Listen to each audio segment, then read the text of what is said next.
there's I'm with Prison Fellowship, so I go in.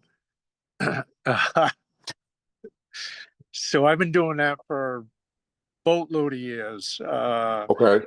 I've recently just joined in on the ambassador program. Okay. So I went to Washington, D.C. in April, went on the Senate floor. I spoke to Tillis. I spoke to a whole bunch of our reps and everything down there, told them my story, as well as a whole bunch of us. There's a bunch of us that go in. The idea is that April has been declared all the way back to Trump's first involvement in the White House, and I think Obama had something to do with it. Biden had a little bit, but he ripped some of the money out. Trump put it back in. There's a thing called in April, it's called Second Chance Month, and it's a second chance initiative with his money, federal money allocated. So that's how now we got in every one of the states. There's supposed to be in every state across the United States, resource centers, second chance committees, alliances, and give the guys, the men and women, an opportunity to go somewhere when they get out. Right. Here in North Carolina, they do it in Raleigh. Yeah, in New England, call it. When a guy gets ready to go out, they actually got an officer in the institution that hooks up with you and gives you everything you need. Program, you name it. And that way there, when you get out, it's, if you're on your own, you go on your own. But if you got a parole officer, they work hand in hand. Here's a resource center. Here's where you get your GED. Here's where you get your health care. Here it's a little slower. Like I don't have anything out here in Surrey County. The other thing that just happened just recently, so next Thursday, I'm going to be presenting with a group of us. There's 7 of us, and we're representing North Carolina and South Carolina. We're going to be in front of our legislators. So there's a new bill that's out there. I don't have it in front of me. It's a mandate. They're trying to pass this Medicaid. You got so the guys will get their Medicaid 30 days before they get right, because it's against the law. But now we'll say, okay, 30 days before you get out, you get it. That way it carries out. So when they get getting out without health insurance is part of one of the social determinants of health. Yep. Yeah. I didn't have any of that when I got out. Me neither. No. They just put me out. Yeah. They brought me to the front gate. It's a secure facility on top of it. They open the gate, the steel door, the gate, here you go. And if you got a ride, oh, you don't have a ride. Well, let me get a CO at the end of the shift to drive you to the train station. And, And I had state skivvies on, all that stuff. It's funny. I think it was about not last week. We were on vacation. So a week before last, I'm standing outside of our office and I see a guy walking down the street and I just laugh. I was like, he walking fast. He had kitchen whites on. Yeah. Hobos on. Yep. And them Herman. Yep. We call them ball barkers, them black boots. Yeah. Oh yeah. So I've actually tried to get involved with Prison Fellowship, but it was maybe 2 years ago. Maybe I didn't follow up enough. We didn't hear anything back. I got a girl if you want to try it. So I just got thrown out of the prisons. I was down at Davidson. I've been there for 2 years. So I go into all the prisons up in New England and that. I moved here. There's 50 something prisons and we don't have prison fellowship in any one of them. Like, well, what's going on? Wow. So there, the DOC, if the DOC buys into it, you get in. Down here, it's like the wardens have full control over what's going on. And like, wow, pretty crummy. And remind me where you at again, Jane? I'm in Surrey, Mayberry. Okay. Just north of Greensboro, all that. Yeah. Salem. Right. Winston-Salem is about 35 minutes. 35 minutes, yeah. So we just, after I got thrown out, they changed staff at Prison Fellowship, and they got this girl, Alexa Alexia or Alexandra North. Alexandra, no, yep. Yep.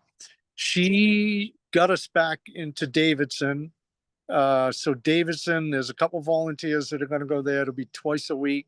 And then she's at another place up in Piedmont or something, and she's looking for volunteers. I know it's a hoof for, from Charlotte, Raleigh, but we're trying to expand.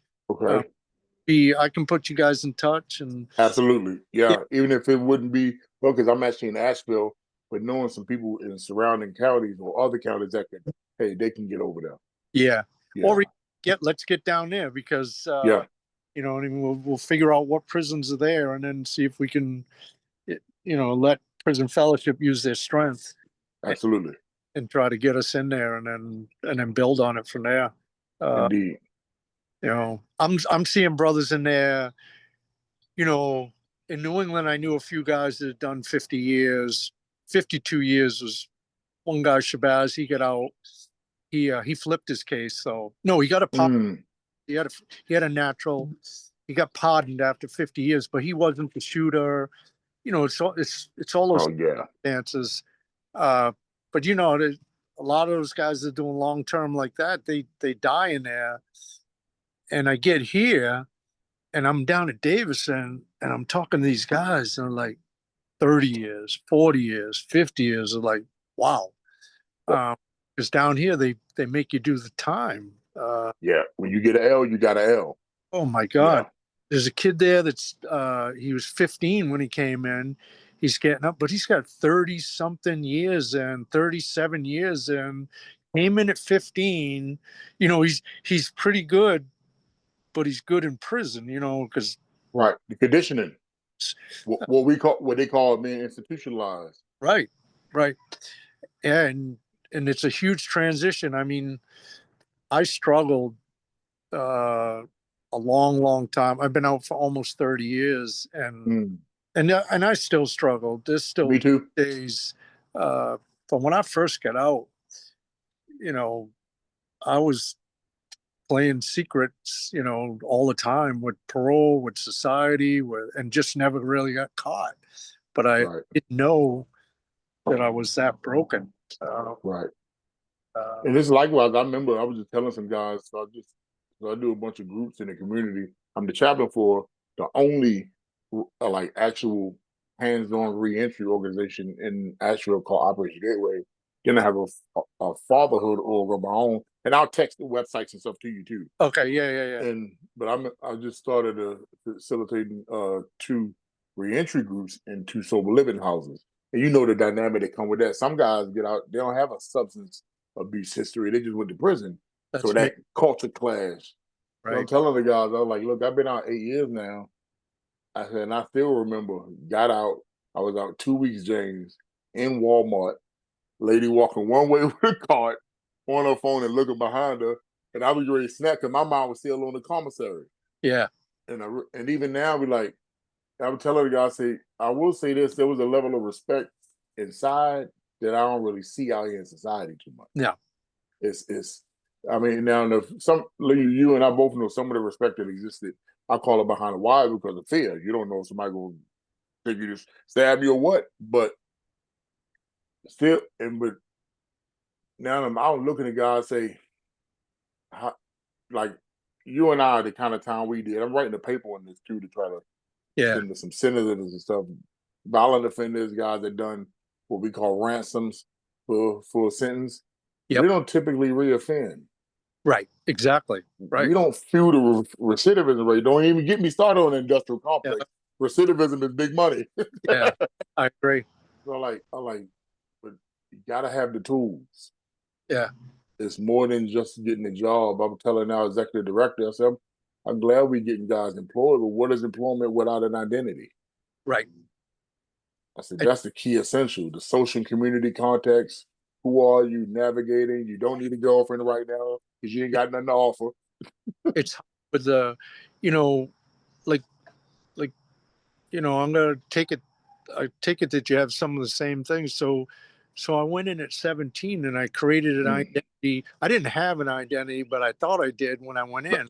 Right. And then when you go in, you build this identity, right? Based on, we have to create the identity, right? To survive and so on.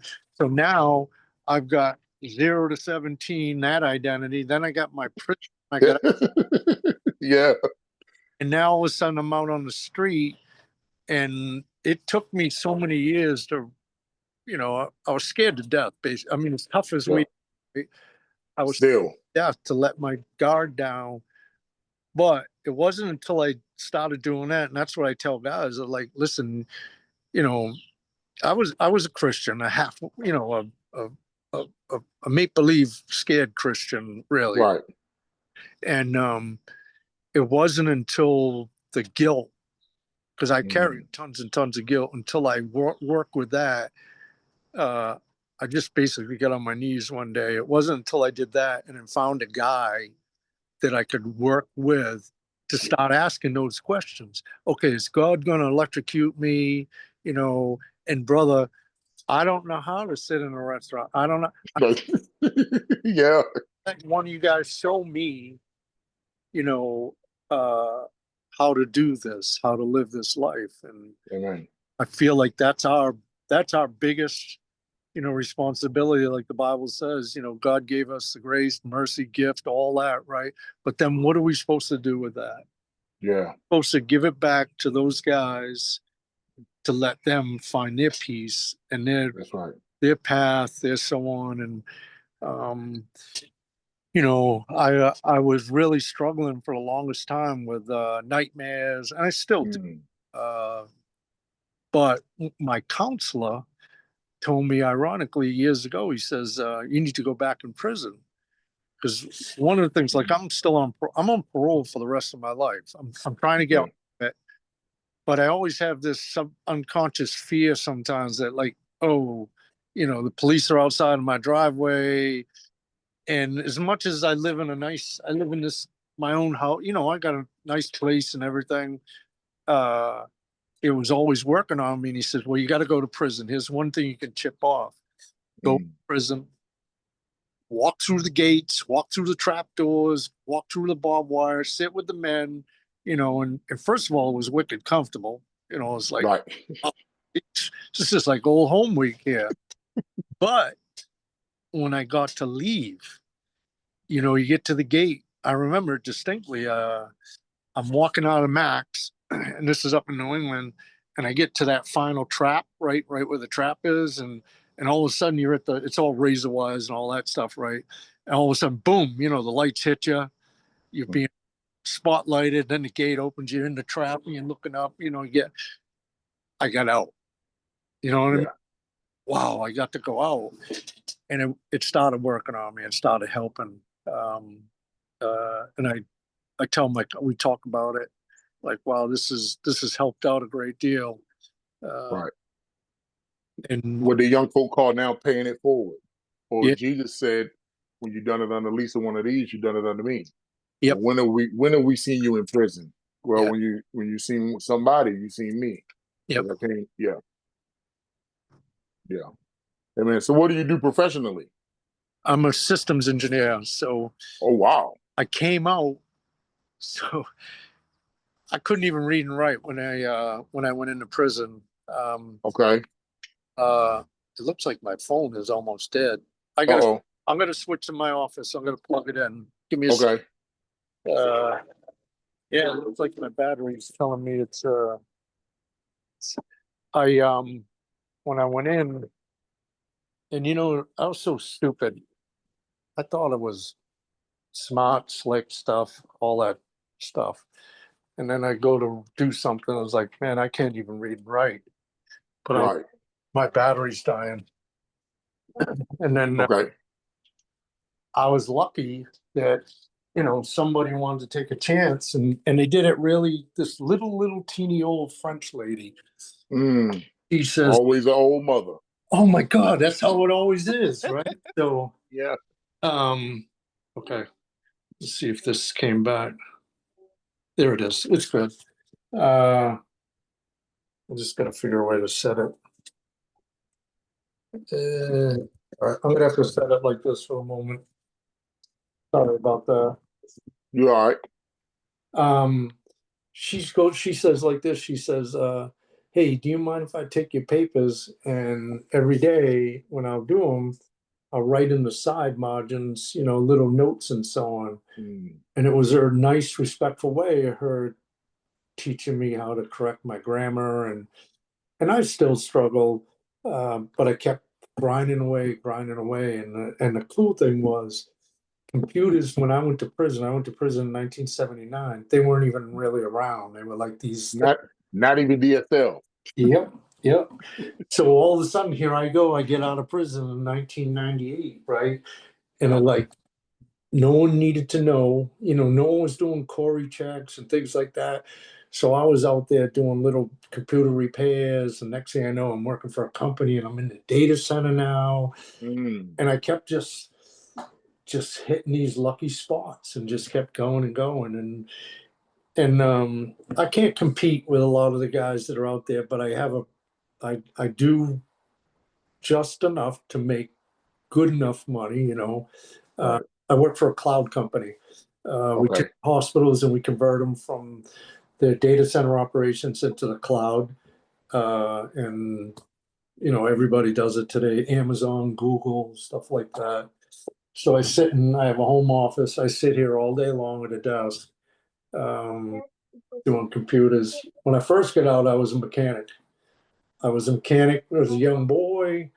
I worked in there. You work in the state police barracks, working on the Yeah. cruises, and so that's what I did. I said, okay, this is what I'm going to do, and uh, you just don't make, you know, you don't make no money. Right. I went from like $20,000 a year to 80, 90, 100. At one point, I'm in New York and I'm making, $150,000 a year as a systems, and I'm like, I would laugh. I'm like, Yeah. if they only knew. How many But times was it when you said, "Is this real?" yep, yep. I have a very, I have to look at that sometimes and say I'm very fortunate. I mean, I travel, I do tons and tons of traveling and so on, and there's times when it's a real pain in the ass because there's a process. I have to get parole involved and say I'm Oh traveling. yeah. I got to get Yeah. a travel permit. But um, then I'm sitting someplace and I just suck it in and I say, wow, this is when I went to DC, there's an interview on prison fellowship on their web, Okay. and it talks about that. It says, Jim, how's it feel, walking down these halls? And I said, man, I would have never guessed it. 40, 50 years ago, I'm walking down Walpole State Prison, cuffed and shackled, and here I am doing this. And I said, the difference is, I'm bringing the men with me, Yeah. when I walk these halls here. Amen. Um, Amen. I'm gonna have to, when we get off texting the address, I'm gonna have to get you one of our shirts. oh yeah, I've Yeah. heard that before too. Yeah. So yeah, I'll get it. Yeah. Yeah. Um, Tell me uh, how this is going. What else do you do? What plans do you have for this? And because I need to tell Josh and those guys, Justin and Brian, so So- we can plug everybody in. Right. So my passion outside of my family is addressing the underlying issue with most people who are incarcerated. Typically, well, I'm gonna say typically no one addressed, but it just started to get to the point in the last.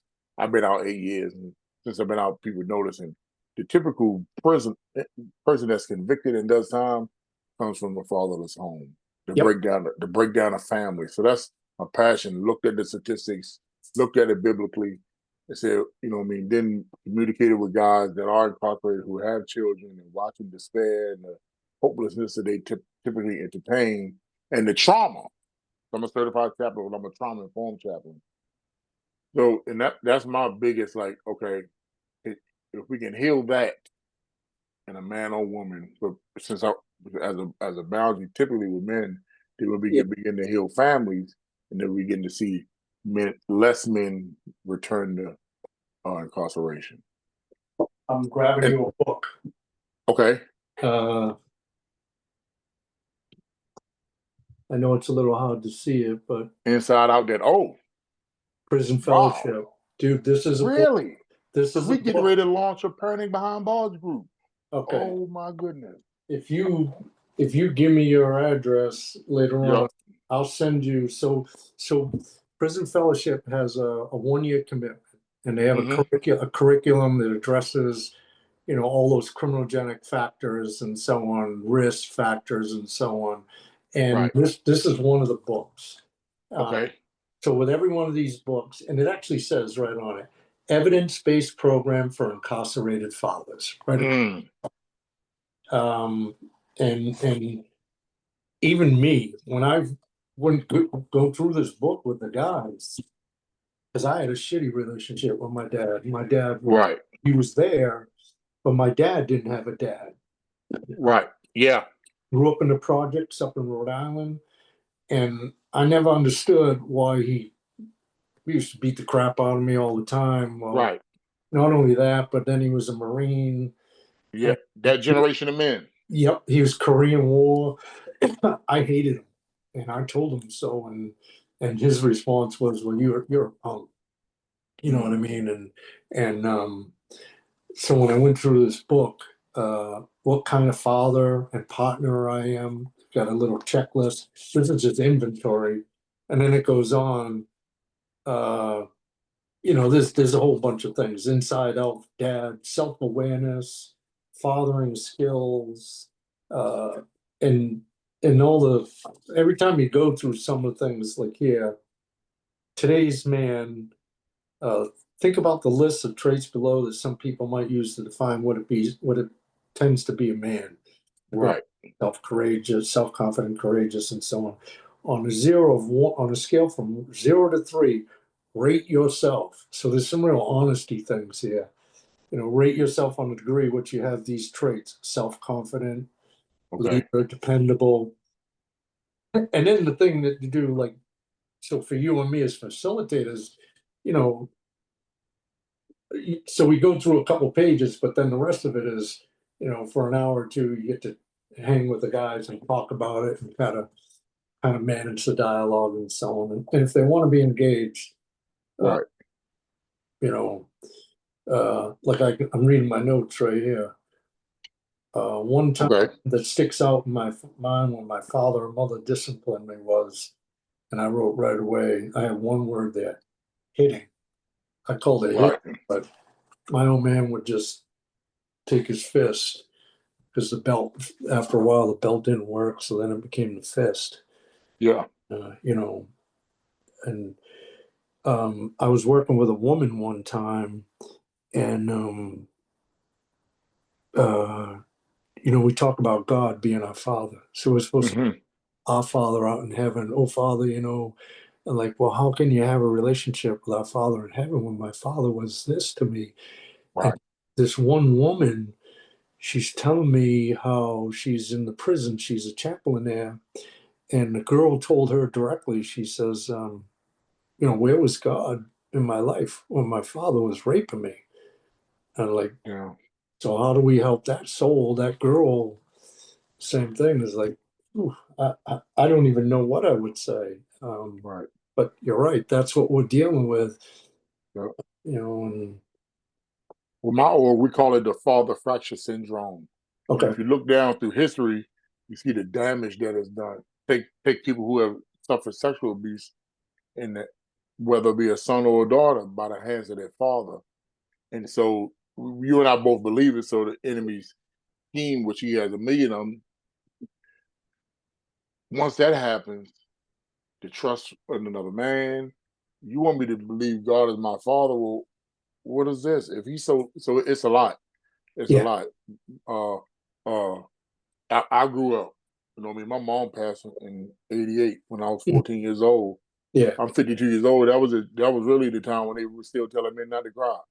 Yeah. And Yeah. so Yeah. what was I supposed to do with that pain? So I went to the streets, Yep. because the streets embraced me. And I ain't Yep. had to show that I was hurt and tell nobody. It just the spiral.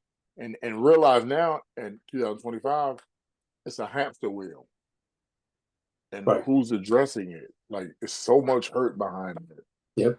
Like, even the men that, like, talked to people in the mental health field, like psychiatrists and stuff. I said there's a diagnosis and treatment for every mental health condition except what people call being a deadbeat dad. Yep. Mm. He can't get no help. He just Yep. labeled as a deadbeat, and that's the end of the story. Yeah. Like, there has to be, we got to fix that. Yep. Right. And then with all the new social norms that's continuing to break down what most will call a nuclear family. For me, I call it God's design for family. Right. We're losing the battle. We're losing the battle. It's just plain straight evilness that's coming across us with these agendas and thoughts and the kids, the generation that's out there now, these young kids. Like, I have a 21-year-old daughter. I have 3 stepkids. Simple things like calling your mom and say happy birthday or happy Mother's Day. Like, well, why? Why do I have to do it? Well, first of all, we learned that it was just like a decent, common, respectful thing to do. Like, second nature. Right. Yeah. The Bible. I heard one of our kids says, well, the Bible on Facebook, they said it's fake. They found out somewhere. Yeah. You can find a channel on Facebook that'll say anything fake. Yeah. And so our kids bought into some of this stuff where we have to respect, the genders and all that stuff. It's just, well, we're just deteriorating again. Like you said, the whole family structure and what is a family? Well, the family's 2 guys and 2 girls, and they had a boy and they decided to change him after 10 years to a little girl. Like, well, how do they keep their head on straight? It's like, I just look at that as like, well, we're just creating hostility and confusion. So it's funny you bring it up, because last year, having a conversation with some people, I was actually speaking at a school board meeting, and a local pastor asked me to come because it was addressing the Parents' Bill of Rights and so forth and so on. So without attacking people in the meeting that were of that mindset, I said, listen, we say we promote fairness. I said, so what you're saying is fair for that person have a right to live and choose and be whatever they want. I agree. I said, but if we're gonna push that and be fair, I said, and that means the local gang member who says he was born this way, you gotta support him. I said, if we're gonna be fair. Right. Or else this fairness that you're promoting is hypocritical. Yep. And I walked away from the mic, and it's just, I'm waiting. You and I both know it's a scheme of the enemy. People, if behind it, there's some hurt, there's some trauma, something is going on. But I'm waiting for the statistics to come out 10, 20, or however long years from now, is showing what happened. And they're already showing the effects of people who have, changed their body, so forth and so on. Of course, right now they're tying it to they being discriminated against, so forth. And that's a scapegoat. I agree. But it's not. It's changing it. It's just a lot. Much like us who did prison time. Right. When you and I did 14 and a half years, the amount of time you did. When I got out, it took if it wasn't for a community, oh boy, I would have reoffended because I didn't know how to handle the way the world had changed. I went to prison, it was still a Motorola flip phone with the rubber antenna. Texas Instruments was still out. Yeah. So I got out and watching how people operate, like, wow, and then hearing the way people talk to each other without the social community context, oh boy, it would have been a mess. So I look at it now, where the guys that, like, thank you for what I'm gonna get online too and look at prison fellows and try to find it. Like, if we don't address this in the church, secular organizations, you're going to heaven, but your family a mess. I heard a pastor say, because that's the only way we're going to be able to speak comfortably, morally, and respectfully to people, is to have the Bible, speak from the scripture. And so a pastor was saying, and he was from Florida. He said this. He says, and he was the old school guy. He says in the '60s, we started when there was liberation, sexual liberation, and all that stuff.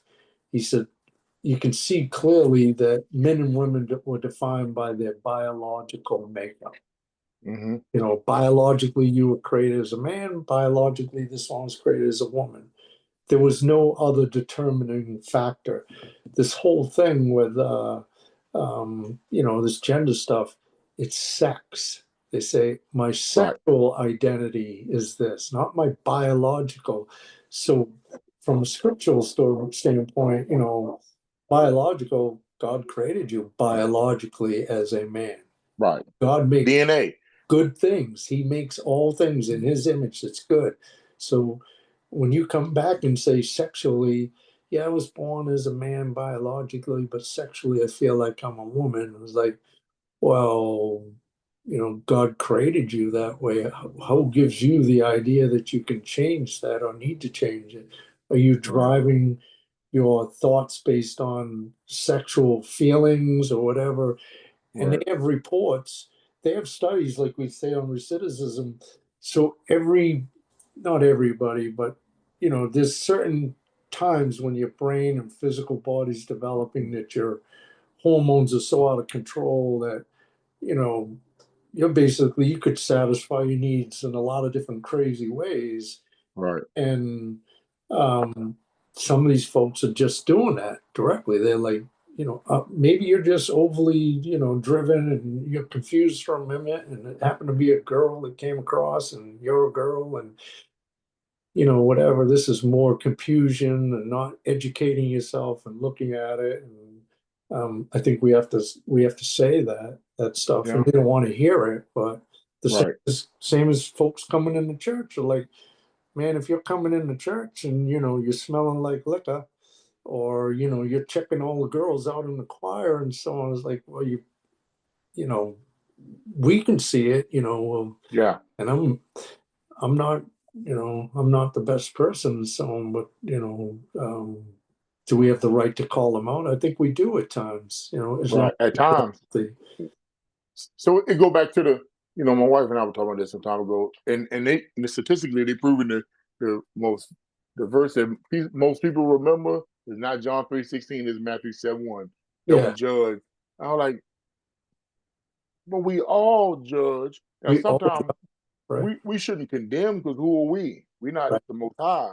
right. I said, but like I have two daughters, I make a judgment. Some people can't be around my children.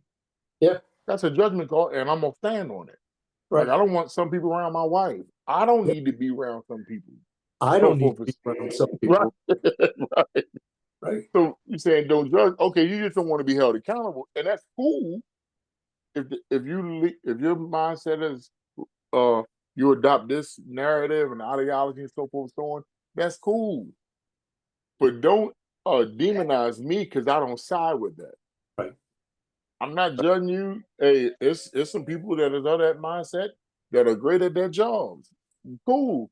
But it's just so yeah, it's yeah, Well, they yeah, lose track, one day we're going to be on that cross, like in Luke, right? The Luke, that's right. whether we're criminals or whatever, but I just use them as the example. One day we're going to be there, and our judgment's going to come. Yeah, And I'm grateful for that some days are better than others, and I have that conviction to see that. right. But that's the day that, we're going to turn to Christ. We're going to look at him, and he's going to look back, and hopefully he says, welcome, my Well done. join me. Amen. Well done. Not depart from me, I never knew you. Right. Exactly. Right. And Yeah. I know I've done enough shit in my life Yeah, me too. to earn that very easily. And sometimes it's really hard to accept that, God's grace is a free gift, and that he does Amen. because he chose us. That's another part. It took me a long time. I hear these stories, and then a pastor telling us, Jimbo, it's that simple. You're Chose here us. today because God chose you to be who you are today and do what you're doing for him. Like, you Right. got to be kidding me. It's like, did he read my list? Did he? But no, it doesn't matter. Like you said, and you look at the Gospels, right? How many times did he, or well, Old Testament, New Testament, how many times did he walk up to those people, to different people, and just say, do this task or something to that effect, and not say, well, you know, go shine your shoes, or, say this or do that. He just told them to do it because he chose us. Right. Yeah, that's right. He said, "You didn't." Jesus, Yeshua told him, "said You didn't choose me. I chose you." Yeah. Yeah. Like who? My wife and I talk about this often. Like, who deserve to be chosen? Like, we all before. You know, Yeah. they demonize us because we didn't committed crimes and heinous crimes, but at the core, against God's standard, Yeah. don't nobody qualify. Like, I watch guys that were not as ridiculous and dangerous and destructive as me that ain't here no one. I'm like, how is it? Because he told Moses, I choose who I want. Yeah. That's right. I have mercy on who I want. And I realize I ain't even figured out I'm a And builder. It's some stuff and I what don't know does he about building. what does he say to those guys when they question him? He said, "Were you here when I created the earth?" Right. He told Job that, he said, yeah. Right. In Romans, I think it's Romans 10 or Romans 9 or Romans 10, he said he had the Holy Spirit that Paul writes, shall the thing formed Yeah. say to him who formed it, why have you made me like this? Yep. Yeah. I didn't have to make you at all. Um, Right. I'm glad to hear your wife and so on chat. My wife, I'll tell you a little quick thing. I was married when I first got out. When I first got out, I was speedballing and I was Right. chasing all kinds of As people. we typically do. Yep, I was just trying to play catch up. You know what I mean? Yeah. So I married this pretty little thing and so on, and uh, I didn't know that she was a recovering addict. Mm. As time went on, she fell back into it.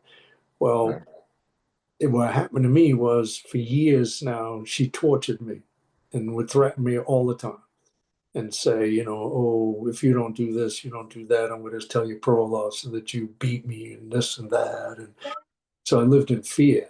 She wasn't a church person. Right.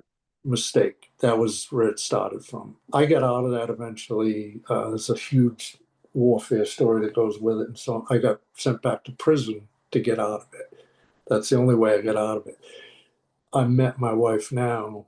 I was going through the divorce and I was dating, and I met my wife, and we went on a first date. We sat by this waterfall. We hung out for like 8 hours talking about, family and the Lord. And then all of a sudden my ex-wife had me, she said I hit her, did a whole bunch of things. I got a restraining order. I went back to maximum security, um, and I was there for 3 weeks. No food, no nothing, because I had nothing. I met her twice before that.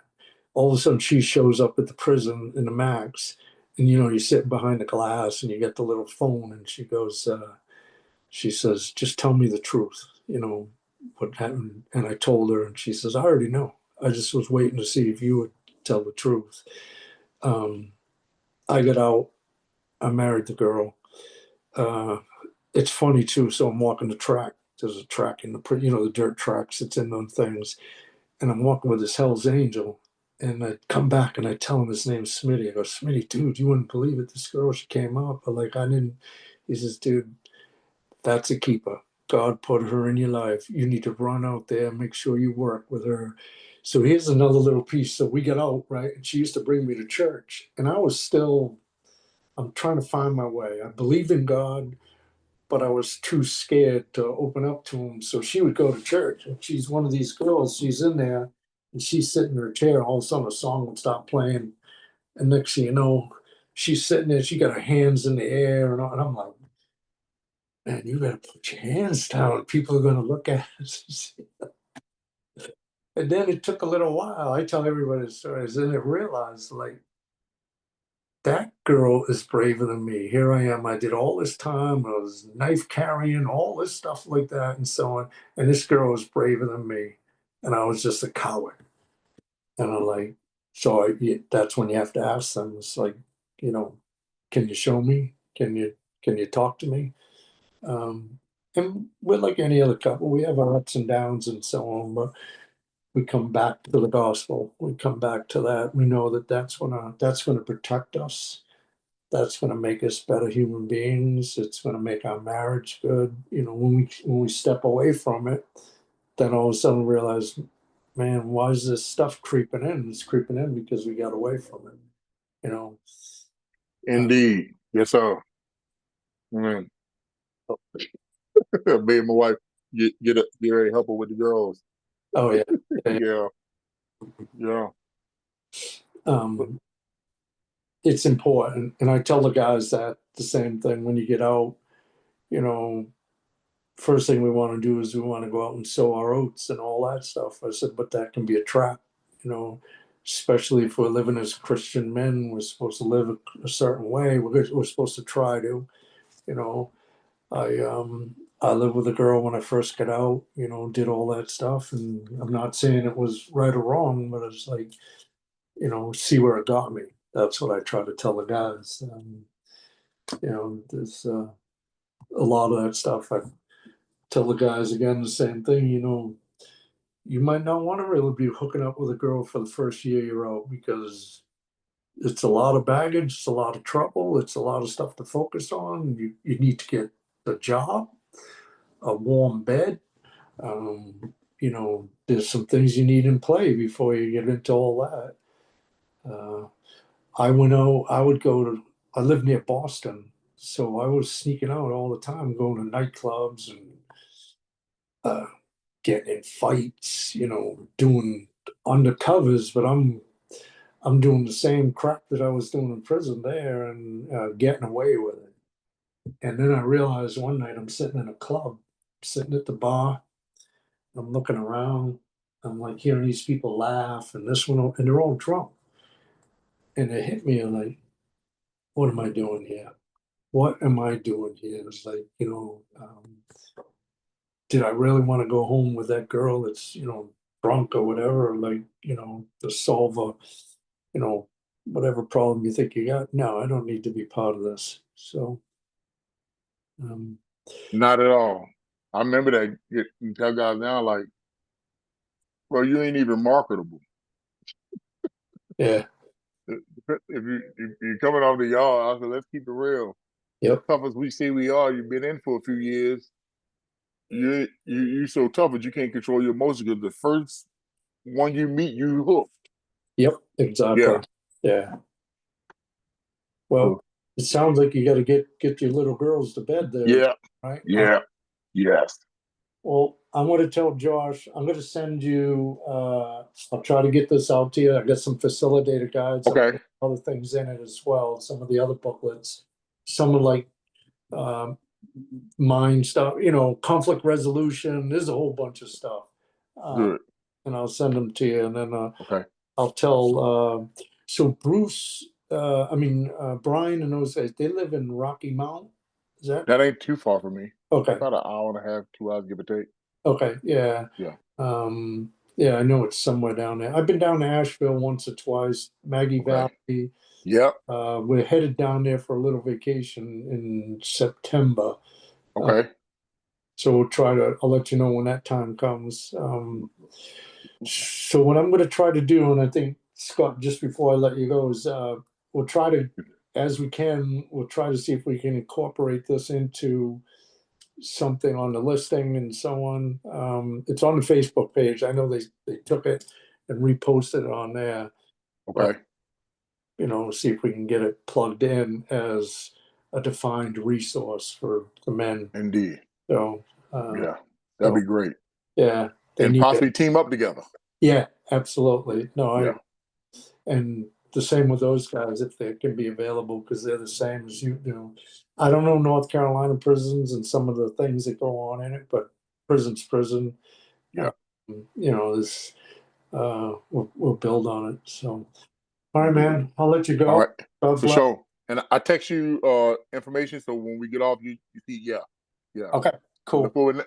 We ain't got to wait till Thursday neither. I got your number. We'll keep this going and cultivate the fellowship. Okay. All right, man. All right. God Bless bless. you, James. Yes, sir. Good prayer on those kids. Get them Yes, rest sir. and sleep. All right. Absolutely. Sure. All right. All right. Bye-bye. Bye-bye.